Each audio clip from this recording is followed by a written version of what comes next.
জামাটা পরে মসজিদে আসে, আর শ্বশুর বাড়ি, মামা বাড়ি, খালা বাড়ি, আত্মীয়র বাড়ি যাওয়ার যখন প্রয়োজন হয় তখন সবচাইতে সুন্দর জামাটা পরে কিন্তু তাদের বাড়ি যায়। আওয়াজ দিয়ে বলেন ঠিক না বে ঠিক? আরো জোরে কন ঠিক না বে ঠিক? উচিত ছিল রে বন্ধু,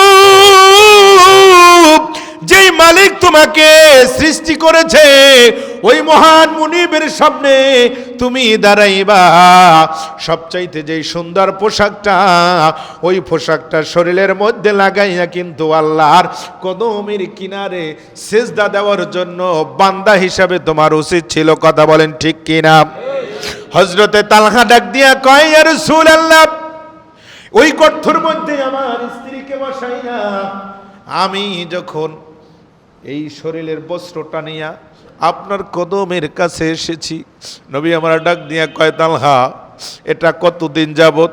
বলে, ইয়া রাসূলুল্লাহ, এটা আজকে একদিন আর 2 দিন নয়, দীর্ঘ 12টা বছর পর্যন্ত আমি এভাবে ফজরের নামাজ আপনার কদমে পড়ে আমার স্ত্রীর জন্য এক পোশাক নিয়ে বাড়িতে ফিরে এসেছি। আল্লাহর নবী ডাক দিয়ে কয়, রে উসমান, রে উসমান, তুমি দেখেছো মাত্র 3 দিন, আর আমার তালহা এরকমের ভাবে 12টা বছর পর্যন্ত নামাজ পড়ে এসেছে, ফজরের নামাজ কোনোদিন কাজা করে নাই। রে উসমান, উসমান রে, তোমার কাছে আমি একটা ওয়াদা করব, একটা জিনিস জানতে চাই। ইতিমধ্যে হযরতে ওই যে ওমরের কথা বলছিলাম, ওমর আইসা কয়, ইয়া রাসূলুল্লাহ, এত তাড়াতাড়ি তালহার ব্যাপারে সমাধান দিয়ে দিয়েন না। ওসমান ডাক দিয়া কয়, ভাই ওমর কি হয়েছে? বলে, ওমর রে, আমি চতুর্পাশে ঘুইরা ঘুইরা যখন তালহার বাড়িটা দেখতেছিলাম, ওরে ওসমান, ওমর, আমি দেখতে পাচ্ছি ছোট্ট একটা কচি সন্তান, দুধের বাচ্চা, মাত্র 5 থেকে 6 বছর বয়স হবে। এই ছোট্ট বাচ্চাটাকে তালহা এত নিষ্ঠুর মানুষ, তালহার মধ্যে কোনো দয়া নাই নবী গো। এই দয়া মায়াহীনতা মানুষটা তার কচি সন্তান, 5 বছরের সন্তানটাকে একটা গাছের সাথে বাইদা রাখছে। হুজুর, এইটার বিচার না করা পর্যন্ত তালহাকে আপনি সমাধা দিয়েন না। নবী আমার ডাক দিয়া কয়, কিরে তালহা, ব্যাপার কি? ও তালহা, কি হয়েছে, ব্যাপারটা খুলে কও। তালহা ইবনে আব্দুল্লাহ ডাক দিয়ে কই, নবী গো, ইয়া রাসূলুল্লাহ, ইয়া হাবিবাল্লাহ, আমি গরিব মানুষ, আমার কাছে টাকা করি নাই, আর্থিক সম্পদ আমার কম। নবী গো, এই একটা কাপড় দিয়ে আমার স্ত্রীকে নামাজ পড়াই, আর ওই একটা কাপড় দিয়ে আমি আপনার কদমের কিনারায় নামাজ পড়তে যাই। নবী গো, ইয়া রাসূলুল্লাহ, ইয়া হাবিবাল্লাহ, গত কয়েকদিন আগ পর্যন্ত আমার এই বাচ্চা সন্তানটা, নবী গো, যখনই ফজরের নামাজ শেষ হয়ে যাইতো, আমার বাড়ির পাশে একটা ইহুদি লোক আছে, ওই ইহুদি বেটার একটা খেজুরের বাগান আছে। নবী গো, নবী গো, রাতের বেলায় বাতাসের কারণে খেজুর পাকনা পাকনা, এই পাকনা পাকনা খেজুরগুলা জমিনের মধ্যে গাছতলায় পড়ে। সকালবেলা হইতে না হইতে আমার বাচ্চা সন্তানটা ওই খেজুরগুলা খাওয়ার জন্য খেজুর গাছের নিচে যায়। নবী গো, ওই ইহুদি বেটায় আমাকে অনেক গালমন্দ করেছে, আমি তো খেজুরের বাগান কেনার সামর্থ্য নাই, একটা খেজুর যে তাকে কেনাই করে দিব রাসূল, ওই রকমের আমার কাছে টাকা করি নাই। আল্লাহর নবী এবার প্রথমে ডাক দিয়া কয়, ও তালহা, সর্বপ্রথম আমি রাসূলুল্লাহ দেখতে চাই, যেই গর্তটার মধ্যে বৈশা তোমার স্ত্রীকে কাপড় দাও, তোমার স্ত্রী আল্লাহর সাথে কথা বলে, আমি সর্বপ্রথম ওই গর্তটা দেখতে চাই। হযরত তালহা বলে, ইয়া রাসূলুল্লাহ, আপনি আমার ঘরের মধ্যে কদম দিবেন? আল্লাহর নবী বললেন, হারে তালহা, আমি তোমার ঘরের মধ্যে কদম দিব। যখন নবীকে আয়েশা বন্ধু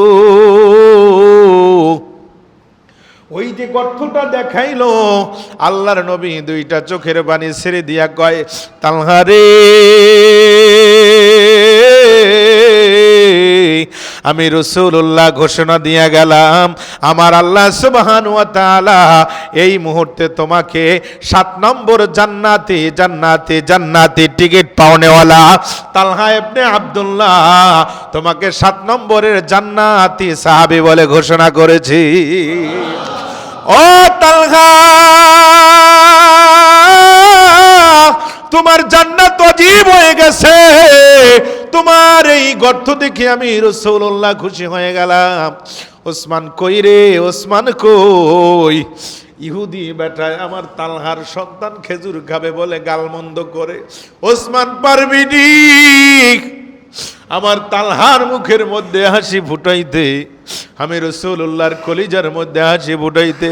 ওসমান ডাক দিয়ে কয়, নবী গো, কত হাজার কোটি টাকার প্রয়োজন আপনি আমার কাছে বলেন নবী গো।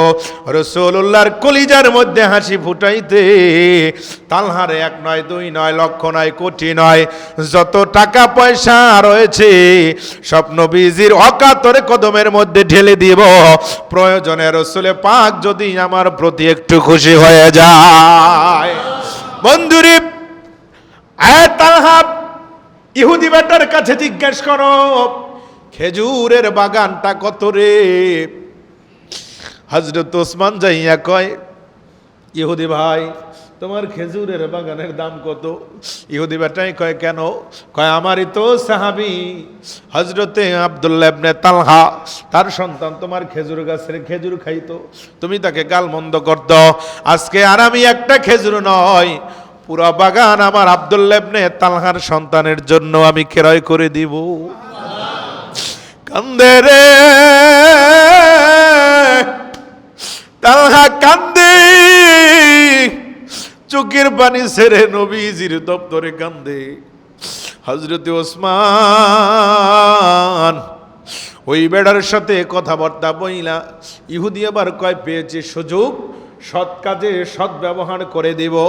খেজুরের বাগান সেই সময় ছিল না, 50 দিরহাম ইহুদি বেচারায় ওসমানের কাছে দাবি করল, ওসমান রে, যদি আমার খেজুরের বাগান ক্রয় করতে হয় তাহলে আমাকে 600 দিরহাম দিতে হবে।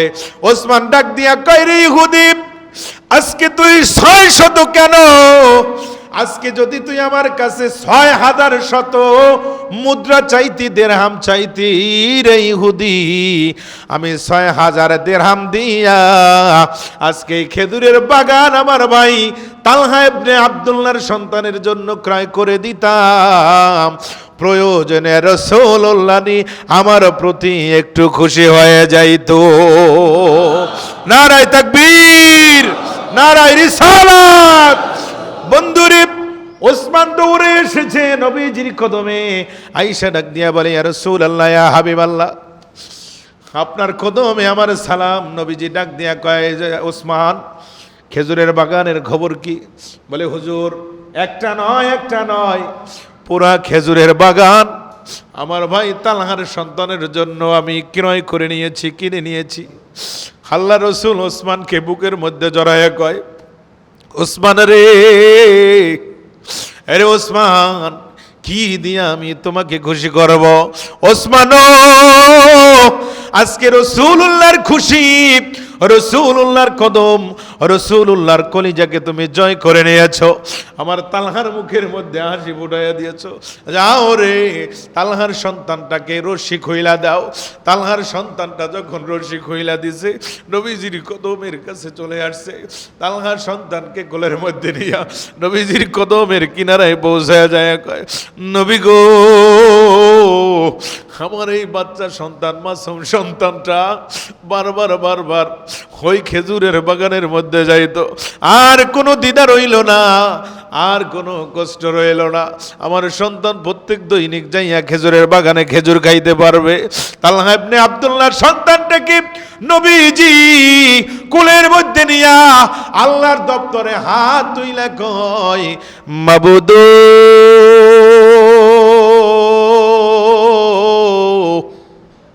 আমি রাসূলুল্লাহ আমার তালহা আর আমার ওসমানের জন্য দোয়া করে গেলাম এই জায়গার মধ্যে দাঁড়ায়া দাঁড়ায়া।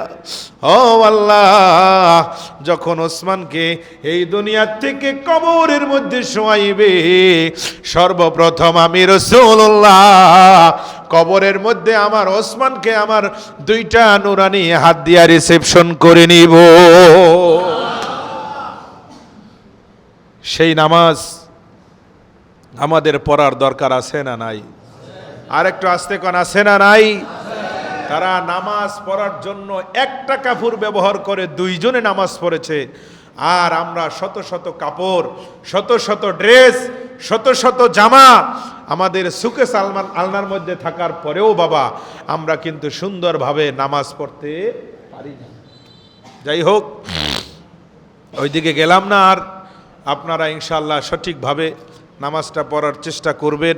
মসজিদ আপনাদের এলাকার যুবক ভাইরা, আমার এলাকার মুরব্বী বাবাজিরা সহ আমি আপনাদেরকে স্বনির্বন্ধন আহ্বান করি, অনুরোধ করি, বাবা দুনিয়া তো থাকাই যাবে না, চলেই তো যাব, এটাই বাস্তব। তবে একটু করে যদি আপনি ইবাদতের মাধ্যমে আল্লাহকে, আল্লাহ রসুলকে রাজি খুশি করতে পারেন, তাহলে ওই জিনিসটা আপনার জন্য কিয়ামতের ময়দানে বিশাল একটা অহুদ পাহাড় পরিমাণ বাড়াইয়া আল্লাহ আপনাকে মাফ করে দিতে পারে। আল্লাহ আমাদের সবাইকে কবুল করুক। আমরা সকলে বলি আমিন। আখির দাওয়ানা আনিল হামদুলিল্লাহি রাব্বিল আলামিন।